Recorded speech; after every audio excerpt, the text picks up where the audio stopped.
How Sex Drives Evolution by Jason Wadley. Jeffrey Aglugab. Stephanie Castro. Today we'll be talking about how traits all come with a cost which reduce survival. Some traits increase some aspect of survival and reduce other parts. There is always a trade-off. Next, we'll talk about sexual dimorphisms. In quotes, violate evolutionary theory. Sexual dimorphisms, in Greek, mean two forms. It is where a trait for a male and female differ.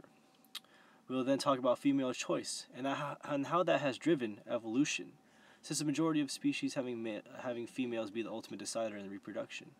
We'll then talk about why sex, and then the breaking the rules of mating systems and sexual dimorphisms, also breaking rules of gender role reversals, and also what are the direct and indirect benefits of choosing your mate, and then evidence of why females choose males with better genes. And finally, we'll end with the sensory bias model. Mating types and costs. The currency in selection is successful reproduction. So, is reproduction more important than survival? Well, mostly males are differing in traits, while affecting their survival.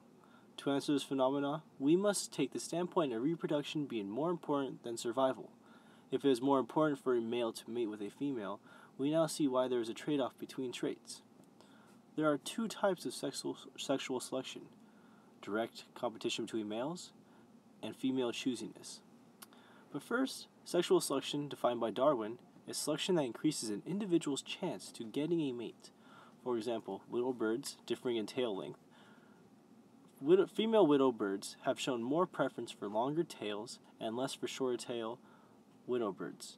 Since there is a preference for certain tail length, those males with longer tails will mate more and have higher chance of creating offspring with similar alleles. The trade-off is that the longer tail males may not be able to evade predators as easily as shorter-tailed males. This shows that with an increased reproduction rate, the result of less survival doesn't have much effect. The widow bird's mating is an example of female choosiness.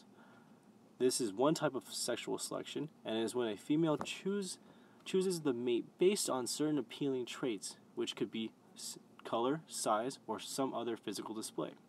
The second type of selection is direct competition, where the males of a certain species physically fight with one another for access to mating with a female. The figure to the right shows two examples of widow birds. The bottom example is a longer tail widow bird compared to the top. Gametic competition. Post-mating competition. Even after the males fight for mating with a female, that particular female may mate with other males, making the sperm from either male fight for fertilizing the female's eggs. To prevent this, many males will guard the female from other males, trying to court the female. Some males may use defensive weapons to rid the sperm in their female mates. They do this by replacing the other male's sperm with their own. One technique is the penis scoop, which damselflies use to scoop sperm out of a female with the use of their pointy spines on their penis. Many have asked why traits are not evolving so drastically since they are being highly selected for. The answer is not very known, but some may speculate that whichever trait is being selected for during reproduction may have such a trade-off in lifespan of the individual that is creating the fixation for that trait to be slow and gradual. Why sex? Sexual reproduction between male and female individual makes diploid offspring that comes from a haploid sperm and egg. It is different for those individuals who reproduce asexually, who makes identical copies of themselves. An example of an asexual reproduction is when a female individual, such as fishes and lizards, reproduces parthenogenetically. These female produce eggs that develops into an offspring without being fertilized. Female would make daughters, and the daughters themselves are able to produce daughters. This would result into a selection against sexual reproduction and male individuals due to the fact that they are no longer needed for reproduction, but it hasn't happened yet. For billions of years, sexual reproduction is the main form of reproduction for the vast majority of Earth's species. So why hasn't parthenogenesis replaced sexual reproduction? because an important aspect of sexual reproduction is about random shuffling of genes, which produces new combination of genes in the offspring. By joining favored genes, there would be a higher chance for the offspring to deal with their environment. Sexual reproduction leads to sexual selection. There are differences between male sperm and female egg cell. Males are able to produce high quantities of sperm cells while females produce a set quantities of egg cells. This causes a conflict of interest when it comes to choosing a mate. Males are able to mate again and again with different females. Females are different because their interests are more into their eggs and offspring. They tend to pick the best father to fertilize their limited number of eggs. The intersexual relationship or choosiness of the female results in two males competing with each other. A male that is more attractive and or vigorous are likely to be chosen by a female to fertilize her eggs. This male behavior falls under the definition of law of battle, the direct competition between males to leave their genes to the next generation. For example, the male peacock's feathers are used to attract female peacocks, and the female's preference that drives the evolution for the favorable trait. Breaking the rules, mating system and sexual dimorphism. Sexual dimorphism is when there are two forms of morphology in a species. Differences between male and female. For example, size difference between male and female favors the male to a bigger size than female. Mating system is the number of mating partners. Monogamous, only one mating partner. Polygamous, more than one mating partner. Sexual dimorphism exists in many socially monogamous species. Appearances are deceiving. One species may appear to be monogamous, but they are truly polygamous. For example, the fairy wren of Australia from afar appeared to be monogamous, but social male and female take responsibility for their young and also both have taken matters of defending their territory. But when it comes to reproduction, the gray doll female mates with other iridescent blue males rather than their social male counterpart. Sexual selection is also at play here, meaning that males are competing, and also this means that males also vary with physical appearance. There's a strong correlation that suggests that an extreme dimorphism of a species is likely to be polygamous over species that have both male and female that look alike each other tend to be monogamous. Breaking the rules, gender role reversal. What if the behaviors of male and female are switched?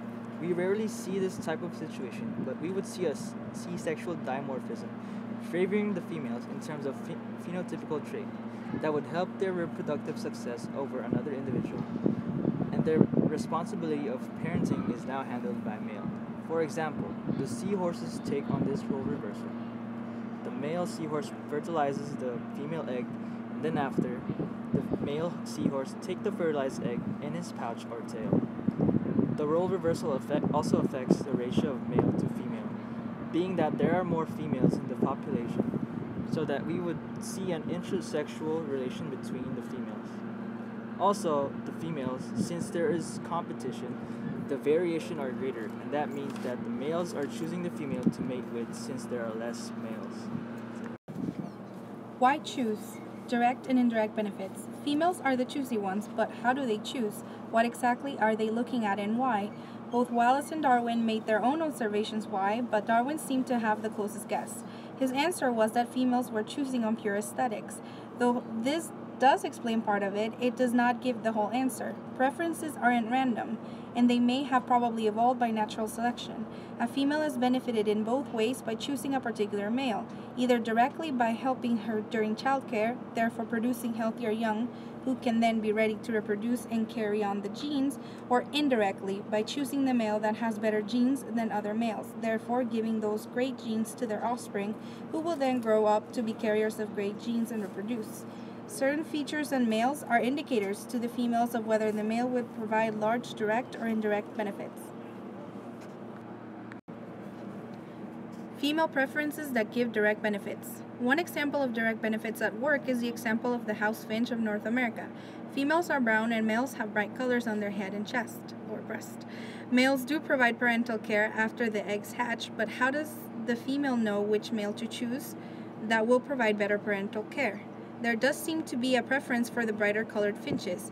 These tend to feed their young more often than pale colored ones. This directly affects how their young survive and are able to pass down their genes. What does their brightness have to do with bringing more food? Brightness of color is a sign of overall health. The color is due to a pigment they produce depending on the seeds they eat. Therefore, healthier males are better fed and more capable of bringing more food. The brightness of color tells the female finch that he is better suited to bring food to their young. As time passes, sexual selection will increase the frequency of bright-colored male finches. This, however, can lead to features that are overly exaggerated. It does stop, though, when an increase would reduce survival more than attracted females. Female preferences that give indirect benefits. Indirect benefits that a male can provide are his genes. Males that have those features that females prefer were probably displayed due to genes which help them survive and reproduce to a higher extent than those males who do not have these genes to display such features. In such cases, there are three types of genes that will all increase in frequency together. Genes that provide the feature as an indicator for good genes, genes that make the female prefer and be choosy towards those features, and the good genes that come and are represented with that feature. Evidence that females choose males with better genes. How do we know that the good gene model is correct? One great example is the great tree frogs experiment by Allison Welch and her colleagues at University of Missouri. Studies showed that females prefer frogs with longer calls. To test if this translated to good genes, they mated females with longer call males and with short call males. The offspring from the long caller males grew faster and survived better than those of the short call males. Females get no direct benefit from the male tree frogs since they do not provide parental care. This shows that long calls on a tree frog is a good indicator of better genes. What about the gorgeous feathers on a peacock? Males do not contribute to child care, and females prefer males with tails that have more eye spots. Marion Petrie showed that these males that had more eye spots on their tails produced young that grow faster and survive better. Females, by choosing tails with more eye spots, are choosing better genes. Good genes make these males produce these elaborate tails. Sensory bias models. Explanation for sexual dimorphisms. This explains that sexual dimorphisms exist thanks to biases in females' nervous system that were already there thanks to natural selection. Red color is generally preferred because it helped them locate ripe fruits. Therefore, they preferred the red color male bird in this instance. When red males are preferred, red males are at an advantage over different color males. Therefore, color dimorphism evolves and becomes more frequent. Females may also like novel features, like bigger size, males that hold their interest by making a more elaborate display, or oddly colored and shaped males because they stimulate their nervous system. Certain studies done with Australian grass finches, frogs, and fish all demonstrate how females sometimes have preferences for traits that they have never been exposed to before. This model, unlike the others, does not provide the females with direct or indirect benefits. But what about us, humans? Does this theory of sexual selection apply to us as well? This is a loaded and complex question, one that we will attempt to answer later on.